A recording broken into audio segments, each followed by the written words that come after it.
De 1939 à 1945, l'Italie a utilisé des armes compactes mais redoutables qui ont joué un rôle crucial dans les combats rapprochés et les batailles de première ligne en Europe et en Afrique du Nord. Le Beretta Modello 1934 était un pistolet semi-automatique conçu en 1934 par Tullio Marangoni et fabriqué par Pietro Beretta.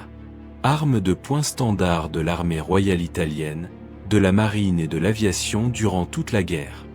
Simple à utiliser et extrêmement fiable, les soldats lui faisaient confiance dans les conditions désertiques et montagneuses les plus difficiles. Son cadre léger et compact facilitait le port quotidien. Les troupes appréciaient ses performances constantes et sa détente douce, l'un des pistolets militaires italiens les plus fiables et les plus utilisés du conflit.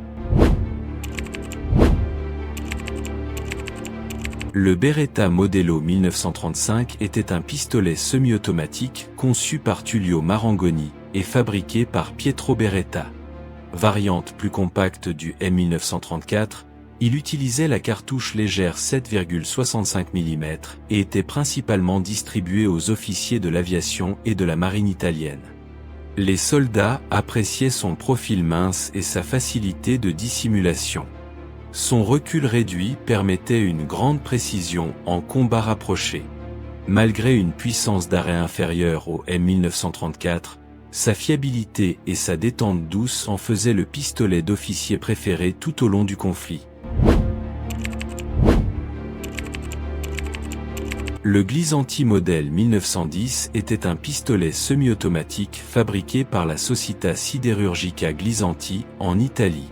Introduit avant la Première Guerre mondiale, il resta en service limité durant la Seconde. Son boîtier à ouverture latérale facilitait le nettoyage. Cependant, les soldats le trouvaient mécaniquement fragile et sa cartouche propriétaire plus faible que les standards. Les soldats expérimentés qui l'entretenaient correctement appréciaient son recul maîtrisable et sa précision correcte, le maintenant en service secondaire jusqu'à la fin de la guerre. Le pistolet Sosso était un pistolet semi-automatique rare conçu par Giulio Sosso et fabriqué en quantité très limitée en Italie en 1942. Son chargeur à double rangée d'une capacité inhabituelle offrait aux soldats une puissance de feu bien supérieure aux armes de poing standard. Chambré pour le puissant 9 mm Parabellum, il offrait une excellente puissance d'arrêt.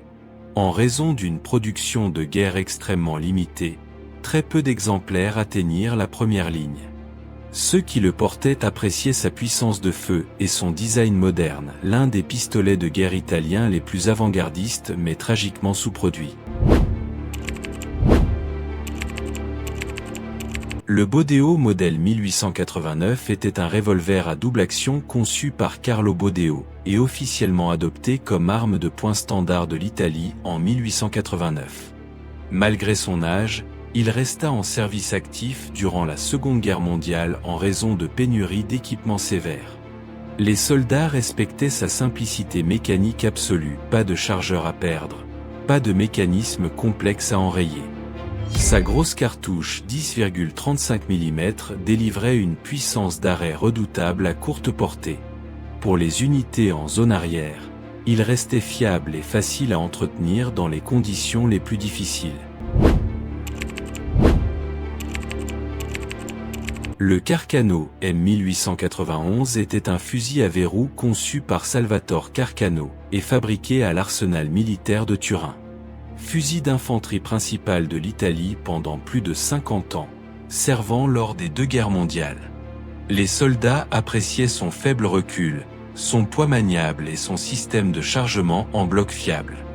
La cartouche 6,5 mm offrait une bonne précision à moyenne portée avec une fatigue minimale lors des tirs prolongés.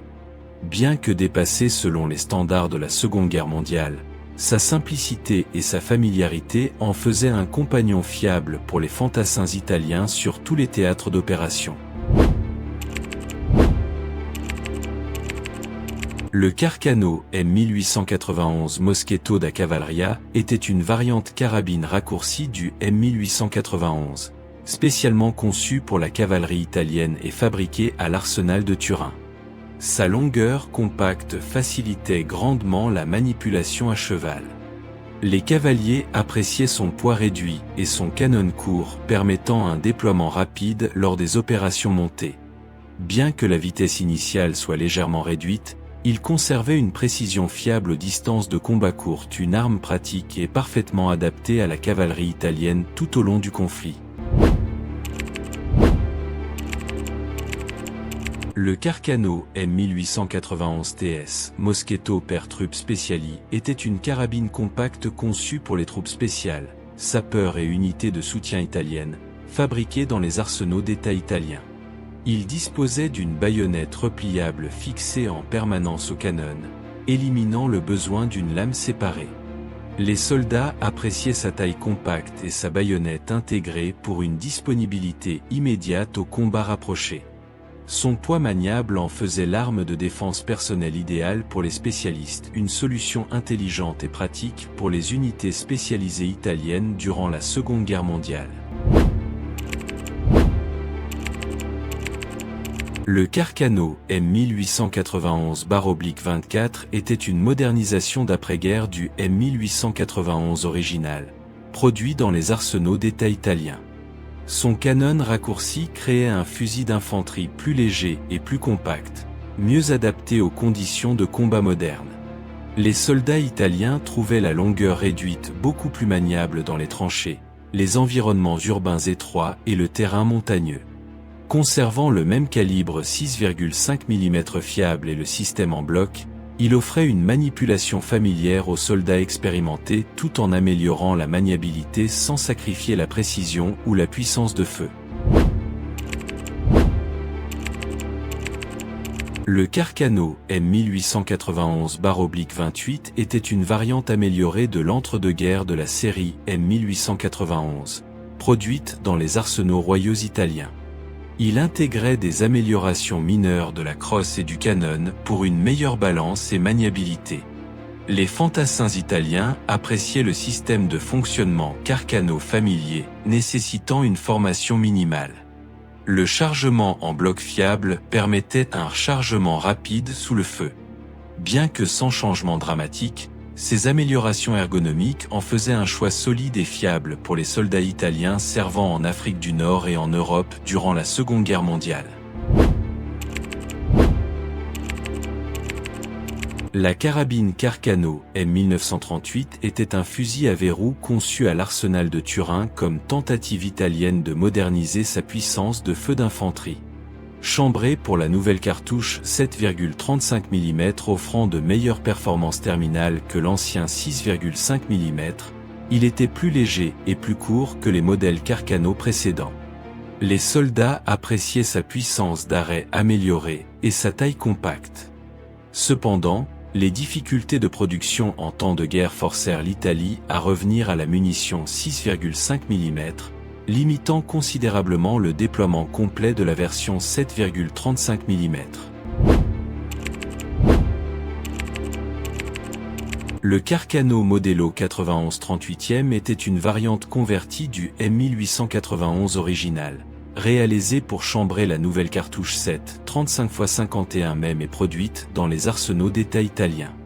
Ce programme de conversion visait à moderniser les fusils vétérans de la Première Guerre mondiale à moindre coût. Les soldats trouvaient la manipulation familière, mais la puissance nettement supérieure. Sa fiabilité et sa balistique terminale améliorée en faisaient une arme de première ligne appréciée, bien que des problèmes d'approvisionnement en munitions compliquaient parfois la logistique de première ligne durant les campagnes actives. Le Carcano M1891-41 était une simplification en temps de guerre de la série M1891, produit dans les arsenaux italiens pour répondre aux besoins urgents du front. Revenant au calibre éprouvé 6,5 mm après les problèmes d'approvisionnement en 7,35 mm, il disposait d'un canon plus long que la carabine M1938, restaurant une précision longue portée améliorée.